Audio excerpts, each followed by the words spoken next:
जिल्हा माहिती अधिकारी आहेत ना माहिती अधिकारी. राहू दे झालं आता झालं की आता आपण सुरुवातीला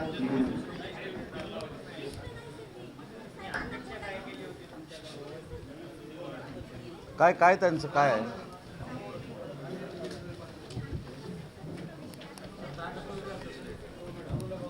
ते चालू नाही वाटत. ते चालू आहे का.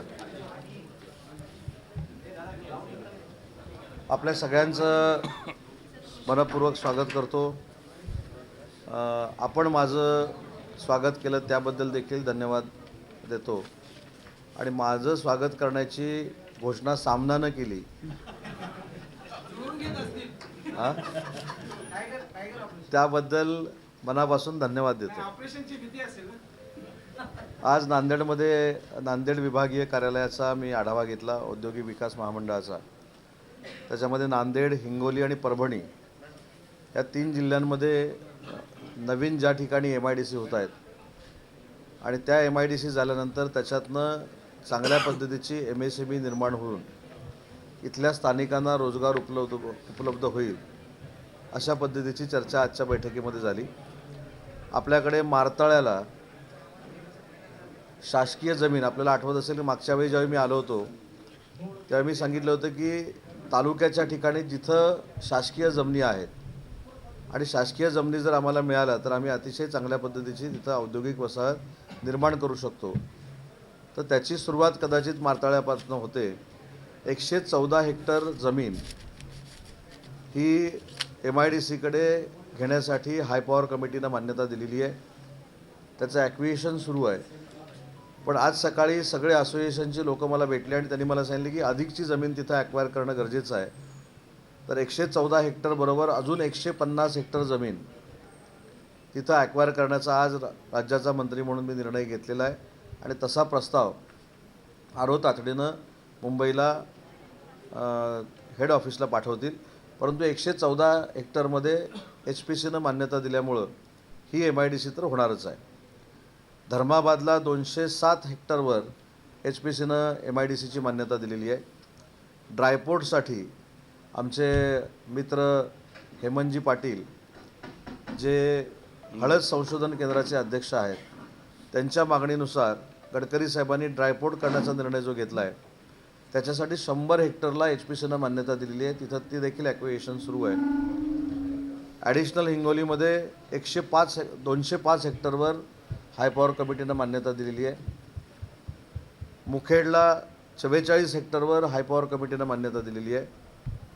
त्याच्यानंतर परभणीला 264 हेक्टरवर हाय पॉवर कमिटीनं मान्यता दिलेली आहे. सेलूला 200 हेक्टरवर हाय पॉवर कमिटीनं मान्यता दिलेली आहे. वसमतला शासकीय 40 हेक्टरवर ताबा घेणं आता फक्त बाकी आहे. आणि बिलोरीला 42 हेक्टरचा ताबा घेणं बाकी आहे. मला असं वाटतं की ह्या सगळ्या MIDC झाल्यानंतर मगाशच्या बैठकीमध्ये जो MSMEचा विषय निघाला, स्मॉल स्केलचा जो विषय निघाला, तर याच्यामध्ये 20% त्यांच्यासाठी राखीव ठेवण्याचा निर्णय हा आम्ही घेतलेला आहे. परंतु हा निर्णय आपण वर्षानुवर्ष ठेवू शकत नाही. पहिले 2-3 वर्ष जर ह्याला रिस्पॉन्स आला नाही तर आपल्याला पुन्हा जनरलकडे जावं लागेल आणि हा प्लॉट बाकीच्या उद्योजकांना द्यावा लागेल. मगाशी जी कोणीतरी एक शंका व्यक्त केली की अनेक जागा ह्या वर्षानुवर्ष उद्योजकांकडे पडून आहेत परंतु त्यांनी कोणतीही इंडस्ट्री त्याच्यावर उभारलेली नाही. तर त्या जागा कायदेशीररित्या काढून घेण्याचा निर्णय हा MIDCनं मागच्याच वर्षी घेतलेला होता आणि त्याच्यावर कारवाई सुरू आहे. अजून एक मला महत्त्वाची गोष्ट आपल्याला सांगायला पाहिजे की या तिन्ही जिल्ह्यांमध्ये इन्फ्रास्ट्रक्चरसाठी आम्ही नांदेड जिल्ह्याला 38 कोटी रुपये दिलेले आहेत. परभणीला आम्ही 29 कोटी रुपये दिलेले आहेत. आणि हिंगोलीला आम्ही 16 कोटी रुपये दिलेले आहेत. याच्यामध्ये रस्त्याची कामं आहेत, दिवाबत्ती आहे. हिंगोलीसारख्या MIDCमध्ये जी पाण्याची आवश्यकता होती त्या पाण्याच्या निधीसाठी देखील आम्ही पैसे दिलेले आहेत.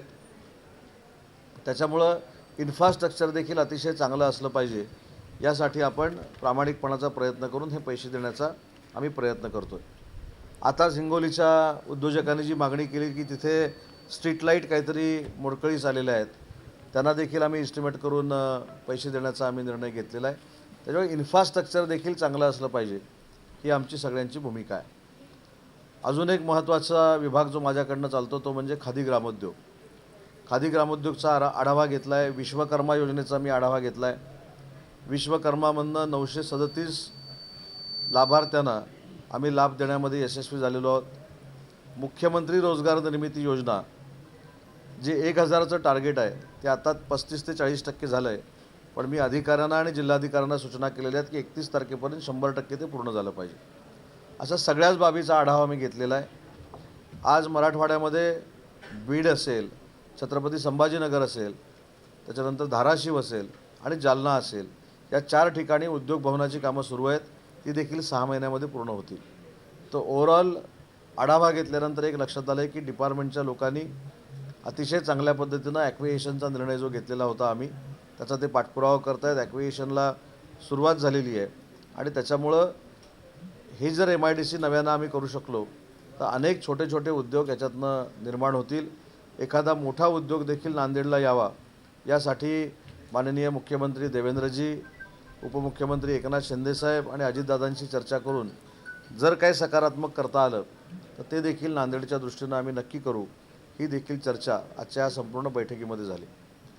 अजून एक विभाग माझ्याकडे येतो मराठी भाषेचा. तर मला आपल्या सगळ्यांना विनंती करायची आहे की आज मी फक्त उद्योग विभागाचा आढावा घेतला आहे, परंतु मराठी भाषेचा देखील नोडल ऑफिसर हे आमचे जिल्हाधिकारी आहेत. म्हणजे तुमच्यामार्फत मी का जनतेला सांगतो आहे तर मराठी भाषेच्या जतनासाठी पण या अगोदर सुद्धा 665 हेक्टर जमीन अधिग्रहण करण्याची अधिसूचना निघाली होती, पण आपल्या खात्याने हा निर्णय मागे घेतला होता. आता 150-200 आता तरी हेक्टर तुम्ही ताब्यात घेतले. आपल्याला सगळ्यांना माहिती आहे की 582 हेक्टरवर करण्याचा तो निर्णय होता. त्याच्यानंतर तिथल्या स्थानिक लोकांनी त्याला विरोध केला आणि तो विरोध केल्यामुळे ते काम थांबलं होतं. त्याच्यामध्ये आम्ही आता पहिला डिसिजन असा घेतला की लोकांना सांगण्यापेक्षा पहिली शासनाची जी जमीन आहे ही जर आम्ही ताब्यामध्ये घेतली आणि तिथं इन्फ्रास्ट्रक्चर करायला सुरुवात केली तर लोक कन्व्हिन्स होतील आणि लोक आम्हाला परत जमीन देतील. अशा पद्धतीची भूमिका घेऊन 114 हेक्टर पहिल्या टप्प्याची आम्ही ॲक्वायर करण्याचा निर्णय घेतला आहे. ती ॲक्वायर देखील करायला सुरुवात झालेली आहे. आणि म्हणून आज अजून एक निर्णय घेतला, जर लोक कन्व्हिन्स होत असतील तर 150 हेक्टर जमीन अजून घेऊन 250 हेक्टरवर पहिली MIDC सुरू करावं असं आमचं मत आहे. हातनीच्या जमिनीचा पण समावेश आहे का याच्यामध्ये? हातने मारतळा हातनीची सुद्धा शासकीय जमीन नाही, त्याचा समावेश नाही. पण तेवढं आता उपलब्ध नाही ना जागा तिथं. 114 हेक्टर मारतळा आणि कापसी हे 2 गाव. 114 हेक्टर जमीन आता उपलब्ध नाही. एक मिनिट साहेब, 1 मिनिट. 114 हेक्टर उपलब्ध असल्यामुळंच हाय पॉवर कमिटीनं मान्यता दिलेली आहे, बरोबर आहे ना?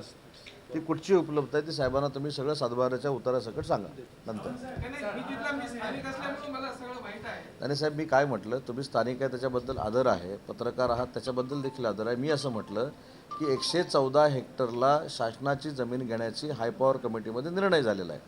म्हणजे 100% आम्ही 114 हेक्टर घेणार आहोत. ती जमीन कुठची आहे, त्याचे सातबाराचे उतार आहेत काय, ते लेआउट काय हे तुम्हाला दाखवावं असं मी त्यांना म्हटलं. माझ्याबरोबर जिल्हा परिषद सदस्य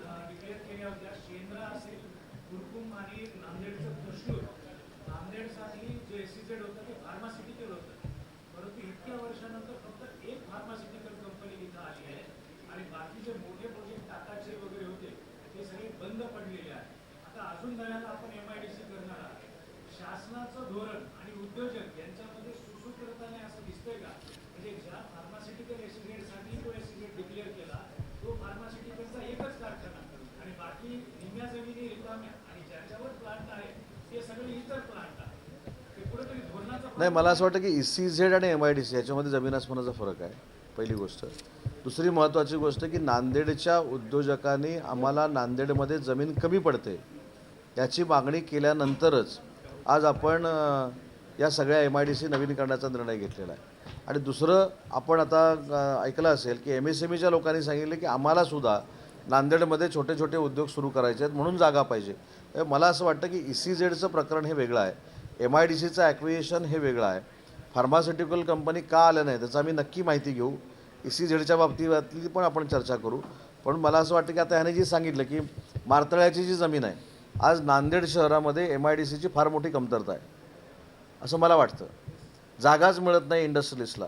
तर मारतळ्यामध्ये आम्ही 250 हेक्टर जर ॲक्वायर केली तर 100% त्याच्यामध्ये एक्सपान्शन होईल, इथल्या उद्योजकांचं एक्सपान्शन होईल, अजून इथले स्थानिक उद्योजक त्याच्यामध्ये निर्माण होतील. आता ECZमध्ये फार्मास्युटिकल का आली नाही किंवा टाटा येऊन का बंद पडली त्याचा एक सेपरेट आपण नक्की विचार करू. परंतु या ज्या MIDC होतात, आता वसमतला जी MIDC होते, वसमतला ड्रायपोर्ट का होतं आहे, तर त्या ठिकाणी हळद संशोधन केंद्र आपण सुरू केलं. मला असं वाटतं की देशामध्ये वसमत आणि सांगली या 2 ठिकाणी अतिशय चांगल्या पद्धतीचं हळदीचं प्रोडक्शन होतं. पण जर डायपोर्ट असेल तर हळदीचं एक्सपोर्ट चांगल्या पद्धतीनं होऊ शकतं. हा उद्देश डोळ्यासमोर ठेवून गडकरी साहेबांना आम्ही विनंती केली. दुसरं सांगतो की वसमतला हळदीचं संशोधन केंद्र आहे. मी परवा सांगलीमध्ये होतो. सांगलीच्या लोकांनी वसमतचा उल्लेख करून सांगितलं की आम्हाला उपकेंद्र द्या.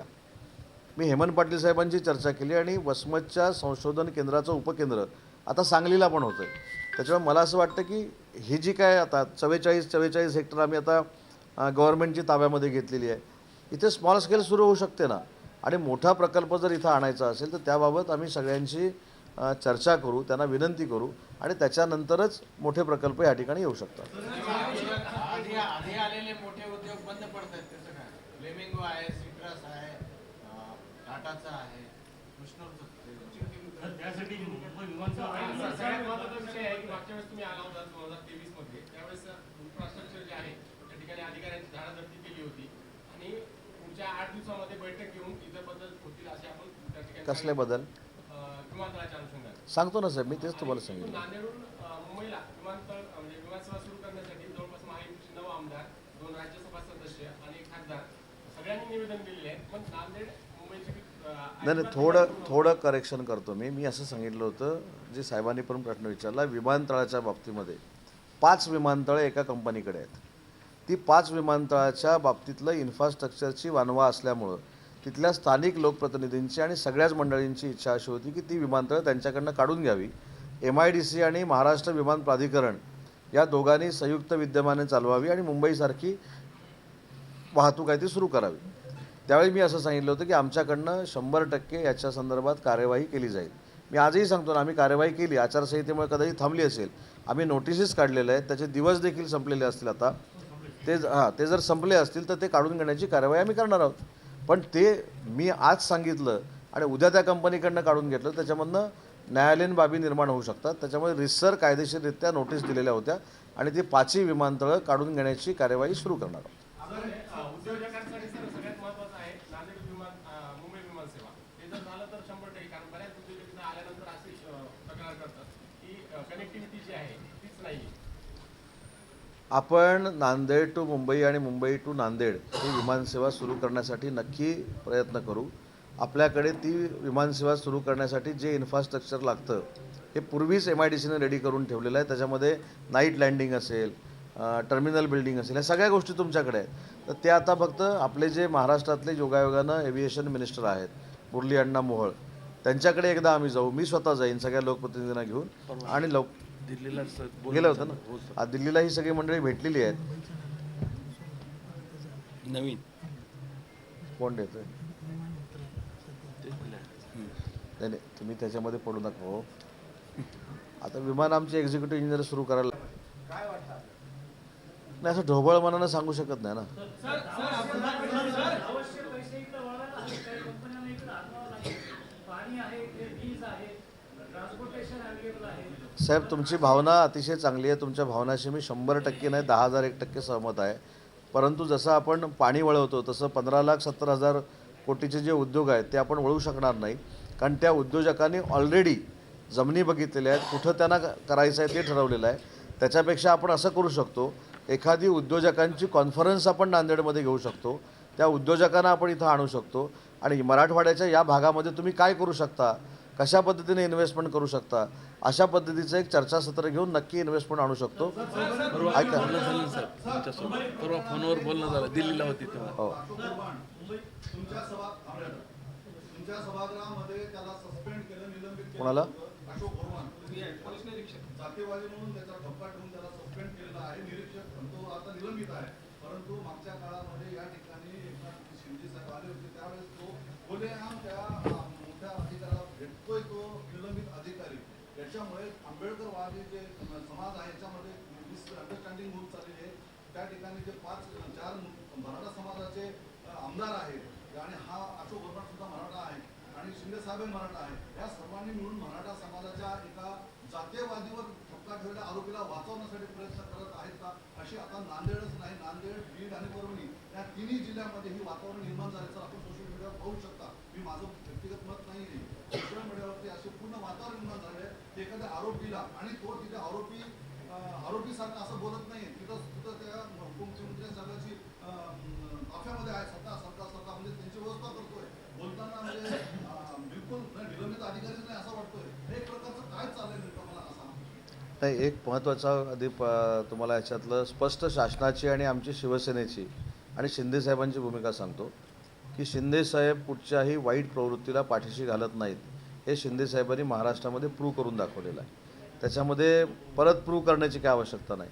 अशा पद्धतीचा प्रसंग घडला असेल तर मी 100% त्याची माहिती घेईन आणि कुठच्याही जाती धर्मावर अन्याय करण्याची भूमिका ना कधी एकनाथ शिंदेसाहेबांनी घेतली ना कधी ते घेणार आहेत. कारण ते ज्या पद्धतीनं संवेदनशील पद्धतीनं काम करतात असं नेतृत्व महाराष्ट्रामध्ये जे निर्माण झालेलं आहे ते कुठं जातीयवाद निर्माण करण्यासाठी झालेलं नाही, परंतु आपण सांगितलेला किस्सा मी नक्की शिंदेसाहेबांच्या कानावर घालेन. अशा पद्धतीचं सोशल मीडियाला येतं आहे असं मी शिंदेसाहेबांना सांगेन. पण शिंदेसाहेबांच्या वतीनं अगदी ठामपणानं सांगतो की जे गुन्हेगार असतील त्यांना कोणालाही पाठीशी घातलं जाणार नाही. हां, नांदेडपर्यंत सांगितले ना.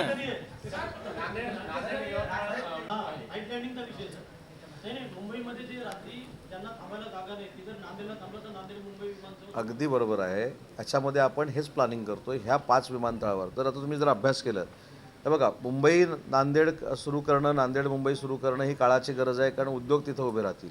पण अजून एक तुम्हाला सांगतो, ही विमानतळं चार्टर फ्लाईट्सवर देखील चालू शकतात, कारण आज मुंबईमध्ये पुण्यामध्ये पार्किंगची जागा जोडलेली नाही. ही 5ही आम्ही चांगल्या पद्धतीनं डेव्हलप केली आणि DGCAनं जर आम्हाला पार्किंगला परमिशन दिली तर तो रेव्हेन्यू देखील या विमानतळांचा चांगल्या पद्धतीनं गोळा होऊ शकतो आणि या विमानतळांचा मेंटेनन्स देखील होऊ शकतो. आणि जर विमानतळांचा मेंटेनन्स व्यवस्थित झाला तर मग काय एअरक्राफ्ट यायला काय अडचण नाही. पण नाईट लँडिंगचा जो विषय आहे तो नाईट लँडिंगचा विषय आता सध्या या कंपनीनं केला पाहिजे, तो कुठंच केलेला नाही. म्हणूनच आपण या नोटिसेस दिल्यात ना. आणि जर ते MIDC आणि महाराष्ट्र विमान प्राधिकरणाकडे आलं तर आम्ही ताबडतोब त्याचे टेंडर काढून चकाचक करणार आहोत आणि जास्तीत जास्त विमानसेवा या सगळ्या विमानतळावरनं कशा सुरू होतील याचा प्रयत्न करणार आहोत.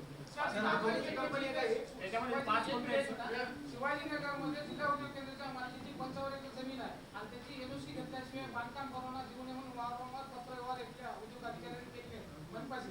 तसंही असताना इथं 2000 इमारती उभा टाकलेल्या आहेत की अमेठी झोनमध्ये हॉटेल आहेत, बार आहेत, रेस्टॉरंट आहेत, दारूचे अड्डे आहेत, मोबाईल मार्ट आहेत, शाळा आहेत. त्याच्यावर आतापर्यंत MIDCच्या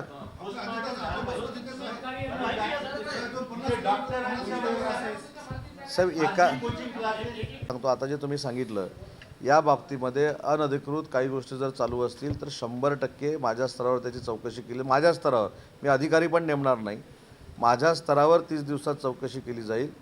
कलेक्टरना तशा सूचना दिल्या जातील आणि खरोखरच अशा पद्धतीनं कोणाच्या आशीर्वादानं जर अशा गोष्टी घडत असतील, बार दारूचे अड्डे असतील तर त्याच्यावर ऐका ना साहेब, आहेत असं जसं विधानसभेमध्ये एखाद्या आमदारांना सांगितलेलं खरं मानून कारवाई होते तसं पत्रकारांनी सांगितलेलं खरं मानूनच पुढं बोलतोय मी. तर त्याच्यामुळं 100% अशा उद्योगांना थारा दिला जाणार नाही आणि याला आशीर्वाद देणारे जर आमचे अधिकारी असतील तर त्यांच्यावर देखील कारवाई केली जाईल, इतकं माझं स्पष्ट मत.